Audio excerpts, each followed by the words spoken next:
만약 우리가 한국을 선택하지 않았다면 폴란드는 지금쯤 지도의 한 구석에서 조용히 지워지고 있었을지도 모릅니다. 우리가 절망 위에서 찾은 단 하나의 희망, 그 이름은 한국이었습니다. K2는 그냥 전차가 아니었습니다. 한국 기술자들의 땀과 미친 생산 속도가 뭉쳐나온 약속이었습니다. 한국인들은 말했습니다. 폴란드가 긴급하면 우리도 긴급해야 합니다. 그 말이 우리를 살렸습니다. 러시아는 한국산 무기가 배치된 순간 처음으로 침묵했습니다. 그리고 두려워했습니다. 우리는 깨달았습니다. 한국은 무기를 판 것이 아니라 미래를 팔았습니다. 폴란드가 한국을 선택한 것이 아닙니다. 한국이 보여준 진심과 성실함이 우리를 선택하게 만들었습니다. 그리고 지금 그 선택은 전쟁의 향방까지 바꾸고 있습니다. 저는 폴란드 육군 지상전력사령부에서 부사령관을 맡고 있는 아담 로마노프스키 중장입니다. 40년 가까운 군생활 동안 수많은 무기 도입 사업을 보고 결정하고 때로는 실패를 감수하며 개선해 왔습니다만 지난 몇 년 동안 제가 내린 가장 중대한 결정은 단 하나였습니다. 바로 대한민국의 무기들을 폴란드군의 미래 핵심 전력으로 선택한 결정이었습니다. 이 결정은 단순한 수입 계약이 아니라 우리 폴란드의 국가안보, 군 현대화, 전쟁 억지력이라는 세 축을 통째로 재구성한 선택이었습니다. 그리고 저는 지금도 확신합니다. 이 선택만큼 정확한 판단은 없었다고. 제가 대한민국의 방위산업, 즉 현대로템, 한화에어로스페이스, LIG 넥스원, 현대중공업의 무기를 검토하라는 명령을 받았을 때 솔직히 저는 약간의 회의감을 가지고 있었습니다. 그 이유는 간단했습니다. 폴란드군 내부에서는 전통적으로 미국, 독일, 프랑스의 무기가 우선순위였기 때문입니다. 우리 장교들 대부분은 서방 무기를 기준점으로 삼고 있었고 한국은 경제 강국이지 군사 강국으로 평가되지는 않았습니다. 폴란드 국방부 예산위원회에서도 처음엔 이런 반응이었습니다. 항공무기, 너무 신흥 국가 아닌가? 검증된 서방 무기부터 우선해야 한다. 한국이 과연 유럽 전장을 이해할까? 저 역시 그 당시에는 비슷한 의문을 품고 있었습니다. 그러나 한국 무기를 직접 확인한 순간 제 생각은 완전히 뒤집혔습니다. 제가 처음 접근한 것은 현대노템 K2 흑표 전차였습니다. 처음 K2를 조종하는 한국군 전차병들의 시연을 보던 날 저는 말 그대로 충격을 받았습니다. 그 전차는 전차가 아니라 기술의 덩어리였습니다. 1500마력 파워팩의 놀라운 가속력, 포탄 종류에 따라 자동으로 대응하는 사격 통제 시스템, 동급 전차 중 최상급 수준의 복합 장갑, 기동 중 안정적인 사격 정확도, 지형에 따라 꺾이고 눕고 들리는 반능동 서스펜션. 저는 보면서 이렇게 생각했습니다. 이건 독일 레오파르드 2의 업그레이드 버전도 아니고 미국 M1A2의 대치물도 아니다. 이건 전혀 새로운 세대의 전차다.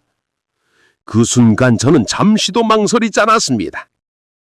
폴란드가 새로운 시대에 들어가려면 우리는 새 무기가 필요했습니다. 그리고 그 무기는 한국산이었습니다. 다음으로 제가 본 것은 한화에어로스페이스 K9 자주포입니다. 유럽에서 이미 명성이 자자했지만 저는 직접 보기 전까지는 그 우수성을 실감하지 못했습니다.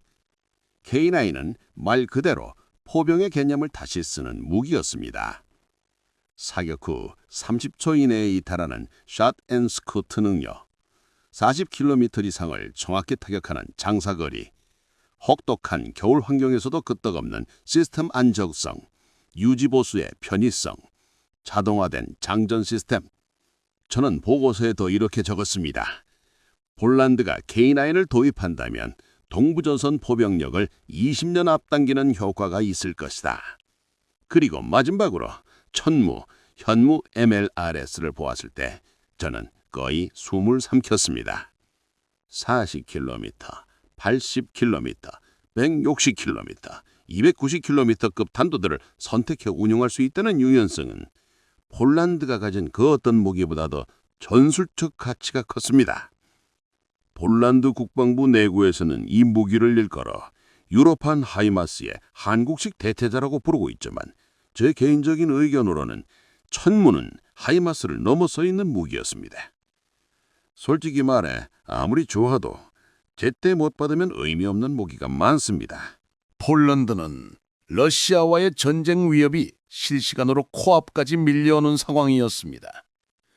독일은 느렸고 미국은 절차가 복잡했고 프랑스는 말뿐이었고 양국은 수량이 부족했습니다. 하지만 한국은 달랐습니다. 제가 방한했을 때 한화 에어로스페이스 공장, 현대로템 생산 라인, LIG 넥슨의 미사일 조립 라인, 현대중공업의 해군 생산 기지를 직접 보았습니다. 한국은 저에게 이렇게 말하지 않았습니다. 할 수 있다. 한국은 실제로 이미 만들어 놓고 있었습니다. 제가 생산 라인을 걸어가며 보고 있을 때 한국적 임원 한 명이 말했습니다. 장군님, 주문하시면 바로 생산 들어갑니다. 그 순간 저는 확신했습니다. 폴란드가 의지할 수 있는 나라, 전시 공급망을 실제로 책임질 나라, 현대전에서 가장 신뢰할 수 있는 군사 파트너는 바로 대한민국이다. 국가안보 전략 보고서에 저는 단 한 문장을 남겼습니다. 폴란드의 전력 현대화는 한국 없이는 완성되지 않는다. 저는 그 문장을 쓴 뒤 펜을 내려놓고 창밖을 바라보았습니다. 수십 년 동안 군에 몸담아 오면서 이런 확신을 느낀 적이 처음이었습니다. 저는 알고 있었습니다. 앞으로 우리 폴란드군은 한국의 무기를 통해 새로운 시대를 맞이할 것이라는 사실을, 그리고 그 결정이 폴란드를 러시아의 위협으로부터 지켜낼 가장 현실적이며 가장 강력한 선택이라는 사실을, 한국과 정식 계약 체결을 마친 뒤 저는 현실적으로 최소 3년은 걸릴 것이라 예상했습니다. 무기는 단순한 물건이 아니라 국가적 산업 능력과 인력, 공장, 물류, 품질 검증, 군 규격, 보안 절차까지 모두 포함된 공동체적 산물이기 때문입니다. 유럽의 어떤 국가도 수십 대급 전차를 한 해 만에 만들어내지 못합니다. 하지만 한국은 달랐습니다. 어쩌면 다른 차원이라고 표현하는 것이 맞을 것입니다. 계약 체결 후 한 달이 지나지 않았을 때 저는 한화 에어로스페이스와 현대로템 생산 현장 보고서를 받았습니다. 첫 페이지에 적힌 문장을 보고 저는 잠시 눈을 의심했습니다. K2 초기 생산본 1차 5대 조립 완료, 품질 검증 단계 돌입, K9 자주포 1차 12대 동시 조립 중. 보통 국가들의 보고서는 생산 계획서를 보내오지만 한국이 보낸 것은 생산 완료 보고서였습니다. 제가 처음 보고서를 읽었을 때 느낀 감정은 단순한 놀라움이 아니라 거의 경외에 가까웠습니다. 이런 속도는 전시 생산 수준이었습니다.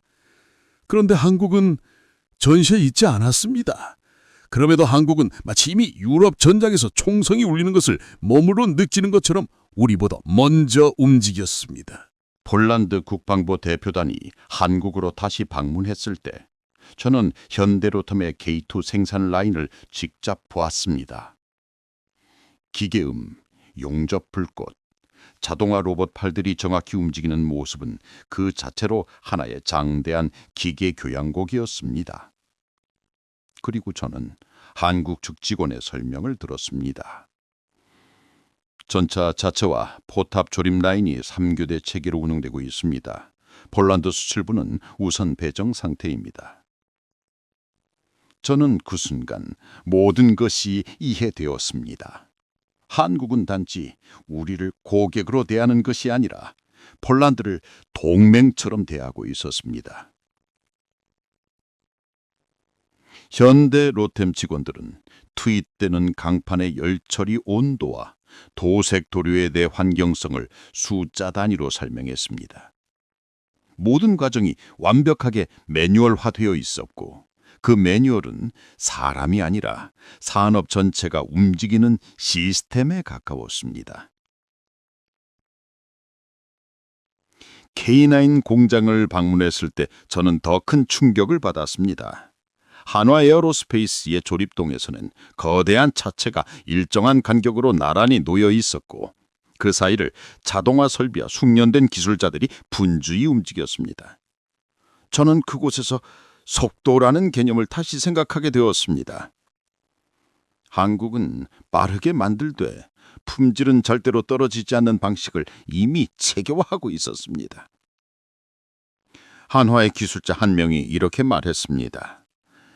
장군님, 폴란드형 K9은 기존 사양에서 혹한 대형 소프트웨어를 더 넣었습니다. 폴란드 겨울 기준으로 테스트 중입니다. 저는 순간 한국이 단지 판매를 하는 것이 아니라 우리 폴란드의 환경을 연구하고 그에 맞춰 무기를 최적화하고 있다는 사실을 깨달았습니다. 이것이 바로 제가 보고 싶었던 진짜 파트너십이었습니다. 그리고 마침내 그날이 왔습니다.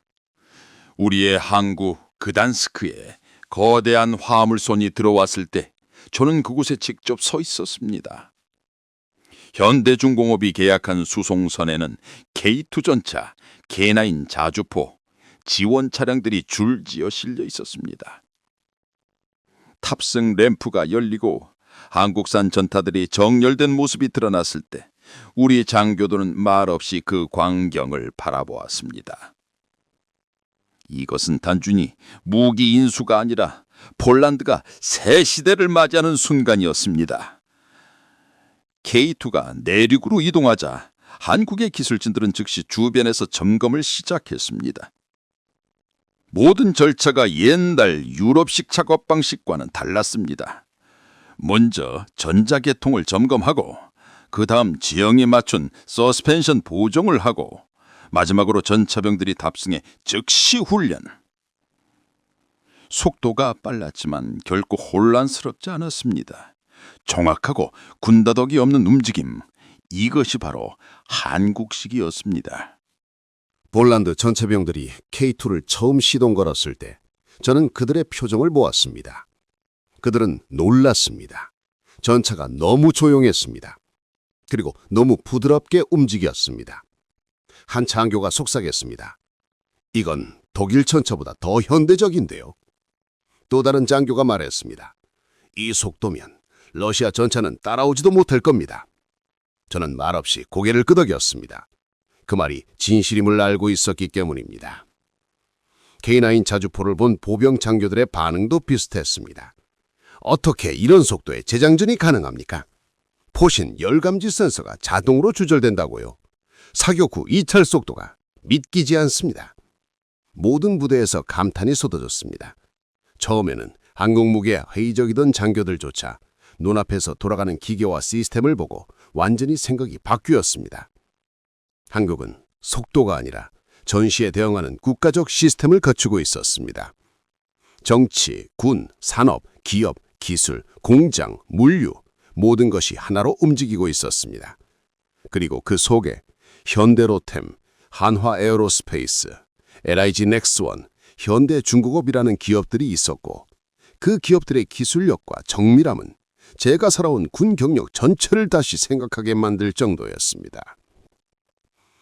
우리는 그날 깨달았습니다. 폴란드군은 단순히 무기를 구매한 것이 아니라 새로운 시대의 전쟁 방식을 가진 한 나라와 손을 잡았다는 사실을. 한국산 K2 전차와 K9 자주포 그리고 천모 다연장 로켓이 폴란드 각 기갑 여단과 보병 여단에 배치되기 시작하자 유럽 전체의 전략 지형이 미묘하게 변하기 시작했습니다. 그들의 반응은 예상보다 훨씬 빠르고 훨씬 날카로웠으며 무엇보다 공포가 담겨 있었습니다. 한국 무기가 폴란드 내에 첫 실전 배치됐다는 소식이 공식 발표되자마자 저는 기밀 연락망을 통해 한 문서를 전달받았습니다. 그 문서는 나토 정보 판단부에서 확보한 러시아 외무부 국방부 합동 내부 보고서였습니다. 그 문서의 첫 문단은 이렇게 시작하고 있었습니다. 폴란드군의 K2 및 K9 전무 배치는 러시아 서부 군강구의 전략 주도권을 상실케 할 수 있는 위험 요소다. 러시아는 보통 과장과 허세로 문서를 작성하는 국가가 아닙니다. 그들이 이렇게 직접적이고 비관적으로 평가했다는 것은 한국 무기의 위협성이 러시아 내부에서도 불편할 정도로 명확하게 확인되었다는 의미였습니다. 러시아 분석가들은 K2 전차를 이렇게 기술하고 있었습니다. 광학 장비 성능이 T-90M보다 우월할, 기동 중 사격 정확도는 러시아가 상상하던 수준 이상, 반응 장착 시 정면 방어력은 러시아 텐덤탄두도 상당수 무력화, 한겨울 혹한에 서고 엔진 위협 계통 문제없음. 그리고 문서 마지막에는 이런 문장이 있었습니다. K2의 생산 속도는 러시아 방산업의 현재 능력으로는 따라갈 수 없다. 그 문장을 읽는 순간 저는 확신했습니다. 러시아는 한국 무기 차체보다도 한국의 산업 생산력을 더 두려워하고 있었습니다.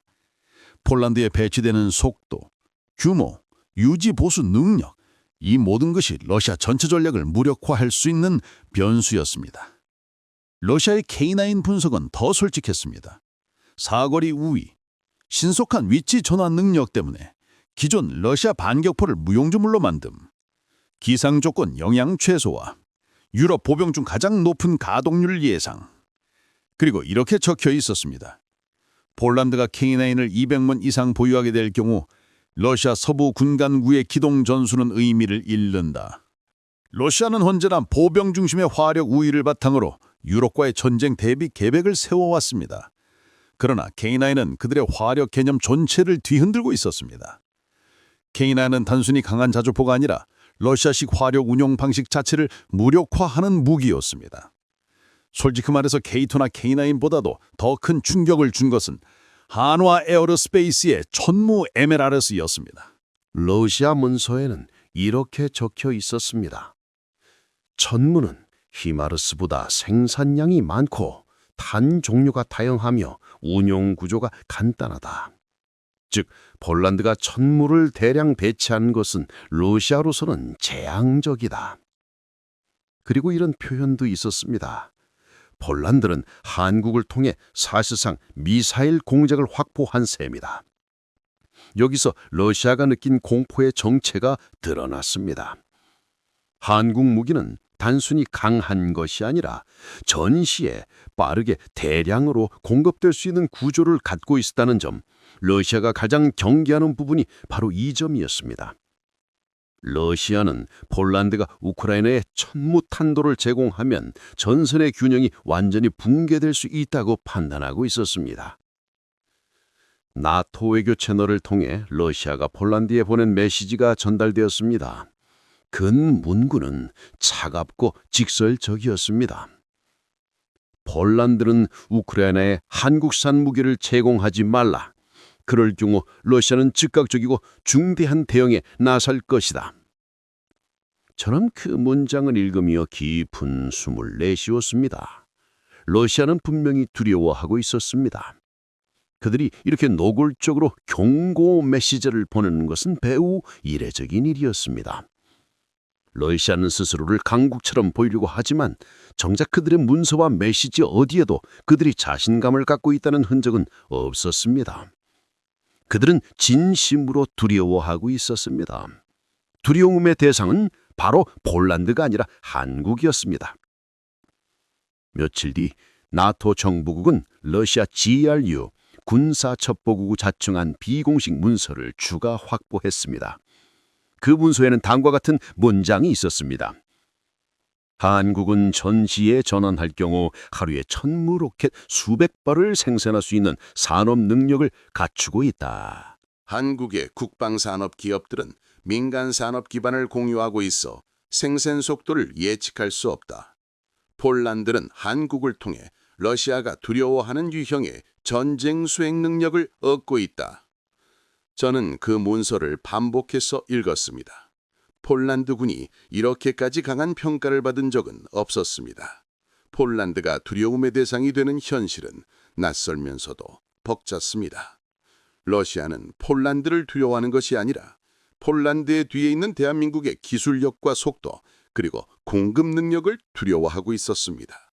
폴란드 지상전력사령부 회의실에서 러시아 경고문과 정보보고서를 공유했을 때 장교들은 말없이 서류를 읽었습니다. 그들은 모두 느끼고 있었습니다. 폴란드는 이제 단순한 동유럽 국가가 아니라 한국 무기를 통해 러시아의 전략을 뒤흔들 수 있는 국가가 되어버렸다는 사실을. 저는 그 순간 조용히 마음속으로 말했습니다. 우리는 옳은 선택을 했다. 그리고 러시아는 그 사실을 가장 먼저 깨닫고 있다. 만약 우리가 한국산 무기를 구매하지 않았다면 어떻게 되었을지 저는 그 가정을 떠올리는 것만으로도 등골이 차갑게 식습니다. 그 이유는 명백합니다. 폴란드는 지금과 같은 안정과 억제력을 절대로 가지지 못했을 것이기 때문입니다. 우리가 K2 전차를 도입하지 않았다면 폴란드군은 여전히 수십 년 전 설계된 T-72 개량형과 노후화된 레오파르트 EAV에 의존하고 있었을 것입니다. 그 전차들의 열행상 장비는 혹한기 새벽 안개 속에서 사실상 무력했습니다. 포탑 회전 속도는 현대전의 기동전에 어울리지 않았고 전자장비는 전파 교란 상황에서 제 역할을 하지 못했습니다. 만약 러시아군이 벨라루스를 정유해 병력을 이동했다면 우리는 낡은 장비들을 겨우 시동만 걸고 있는 사이에 그들은 이미 국정 가까이 도달했을 것입니다. 그때 저는 분명 절망감을 느꼈을 것입니다. 우리 병사들을 이 고철더미의 태보 적정에 내보내야 한단 말인가? 이런 생각을 하며 자신을 원망했을지도 모릅니다. K9 자주포가 없었다면 폴란드 보병은 전쟁이 발발하는 순간 30번 이상 생존을 장담할 수 없는 전력이었을 것입니다. 구형 크랍이나 개량형 ES와는 속도가 느렸고 사격 후 위치 이동 시간이 길어 러시아군의 반격 보병 레이더에 쉽게 노출되는 구조였습니다. 만약 우크라이나 전선이 무너지기 시작했다면 우리는 보병 화력을 믿지 못한 채 전차와 보병을 위험 지역에 직접 투입해야 했을 것입니다. 이것은 군사적 판단이라기보다 어쩔 수 없는 도박이 되었을 것입니다.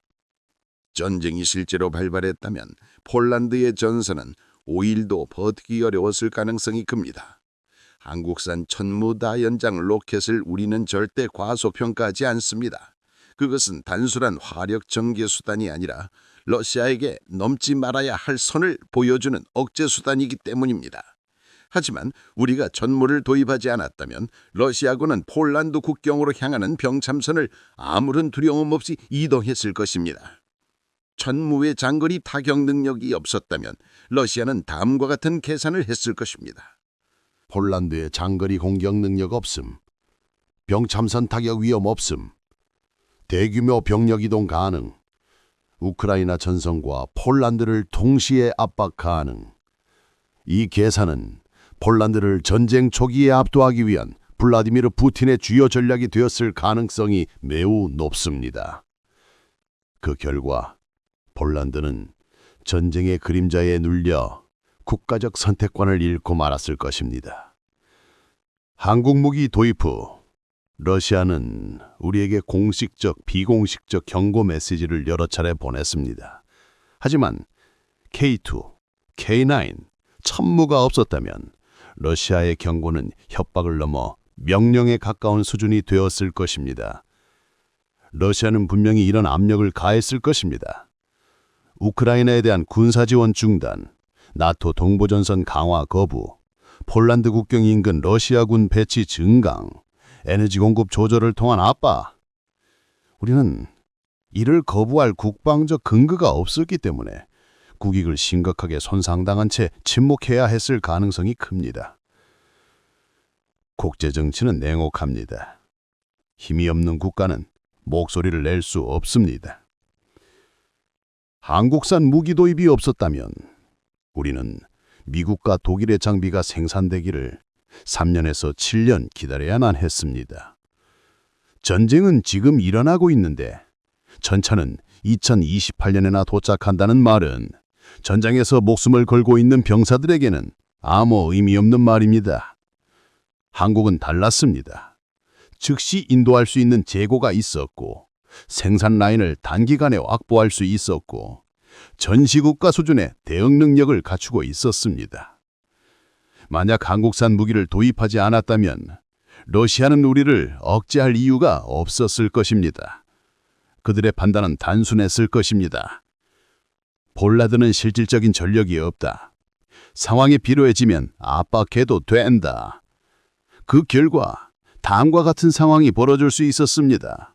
벨라루스 국경 인근 러시아군 대규모 배치, 폴란드군의 위축으로 인한 국경 안보 공배, 유럽 전역의 불안 확대, 폴란드가 러시아 우크라이나 전쟁의 두 번째 전장이 될 가능성 증가.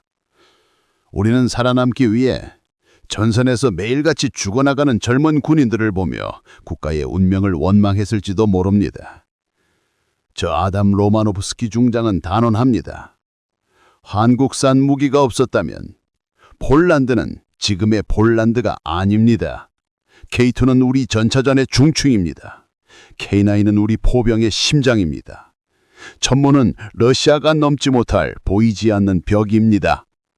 우리는 한국을 선택함으로써 폴란드의 미래를 선택했습니다. 저는 매일 한국산 무기들이 전진 배치된 기지를 바라보며 이렇게 말합니다. 우리는 그 선택으로 살아남았습니다. 저는 지금도 그날의 공기를 잊지 못합니다. 우크라이나군 고위 관계자가 조용히 문을 닫고 들어온 그 회의실에서 우리는 결코 가벼운 결정을 내리지 않았습니다.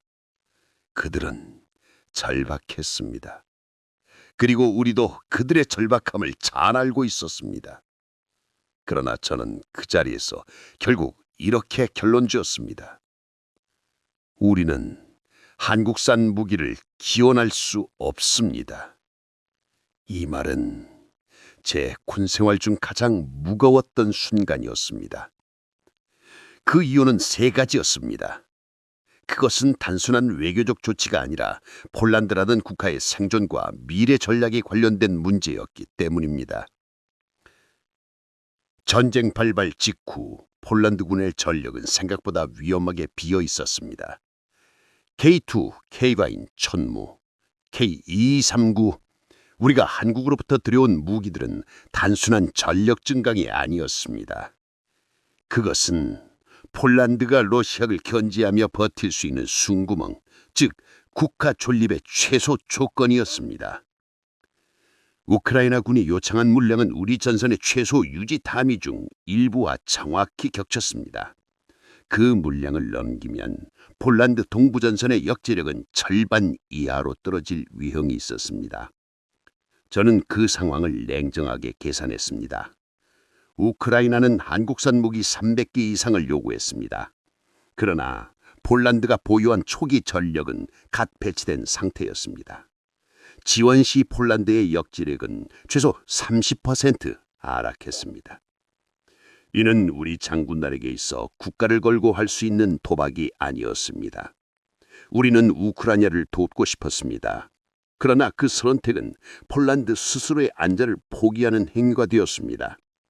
그래서 저는 결심했습니다. 우리는 도울 수 없습니다. 그러나 폴란드는 무너지지 않아야 합니다. 저는 우크라이나 요청 직후 러시아로부터 비공식적 압박 메시지를 받았습니다. 군 정보국을 통해 전달된 문장은 단 2줄이었습니다. 폴란드가 한국산 무기를 우크라이나에 넘긴다면 러시아는 폴란드를 우크라이나와 동일한 전쟁 당사자로 간주한다. 그 말은 단순한 위협이 아니었습니다. 이는 곧 동부전선으로 러시아군이 밀고 들어올 명분이었습니다. 저는 국가안보회의에서 그 메시지를 그대로 읽었습니다. 회의실은 침묵으로 얼어붙었습니다. 러시아는 두려워하고 있었습니다. 특히 한국산 무기에 대해. K2 전차의 포격 대비 능력, K9 자주포의 반응 속도, 천무의 장거리 정밀 타격 능력, LIG 넥스원 유도무기의 정확성. 러시아는 이것들을 나토 동쪽에서 가장 빠르게 공포를 유발하는 무기로 판단하고 있었습니다. 우리가 그것을 우크라이나에 보내면 러시아는 전선 균형이 완전히 뒤집힌다고 보았던 것입니다. 그래서 그들은 선을 그었습니다. 그리고 그 선은 결코 넘을 수 없는 선이었습니다. 한국은 폴란드에게 단순히 무기를 판매한 국가가 아니었습니다. 그들은 전쟁 중인 동부 유럽에 세계에서 가장 빠른 속도로 무기를 조달해 준 국가였습니다. 계약 즉시 인도, 한국군 재고 전환, 생산 라인 우선 배정, 대량, 신속, 정확한 공급. 이것은 미국이나 독일도 보여주지 못한 방식이었습니다. 폴란드는 그 신뢰를 절대 깰 수 없었습니다. 만약 우리가 한국산 무기를 제3국에 이전한다면 한국과의 신뢰는 깨어지고 향후 더 많은 무기를 확보하는 길이 막힐 위험이 있었습니다. 저는 군인으로서 알고 있었습니다. 국가를 지키는 것은 무기지만 무기를 지키는 것은 신뢰입니다. 그 신뢰를 잇는다면 폴란드의 미래 전력은 사라질 것이었습니다. 그래서 저는 다시 한번 결론 내렸습니다. 한국과의 신뢰를 훼손할 수 없습니다. 그날 회의실을 나서며 저는 묵직한 무게를 느꼈습니다. 우크라이나를 돕지 않은 것은 마음이 없어서가 아니었습니다. 그것은 국가의 생존과 미래를 위해 내려야 했던 가장 고통스러운 선택이었습니다. 한국산 무기는 단순한 장비가 아니었습니다. 그것은 폴란드가 러시아의 그림자 아래서도 목소리를 잃지 해주는 유일한 억제력이었습니다. 그래서 저는 이렇게 중얼거렸습니다. 한국 무기를 지키는 것이 결국 폴란드를 지키는 일입니다. 저는 군인의 생을 살아오며 수많은 국가와 수많은 기업의 무기들을 보았습니다. 하지만 대한민국이라는 나라가 보여준 진정성, 그리고 한국인들이 보여준 국가 전체의 움직임은 그 어느 동맹국에서도 느껴보지 못한 것이었습니다. 한국의 무기를 처음 본 날부터 저를 더 놀라게 한 것은 그 무기를 만든 사람들의 자세였습니다. 한국 기업 현대로템, 한화 에어로스페이스, LIG 넥선, 현대중공업, 그곳에서 만난 기술자와 엔지니어들은 우리에게 무기를 파는 사람으로 보이지 않았습니다. 그들은 이렇게 말했습니다.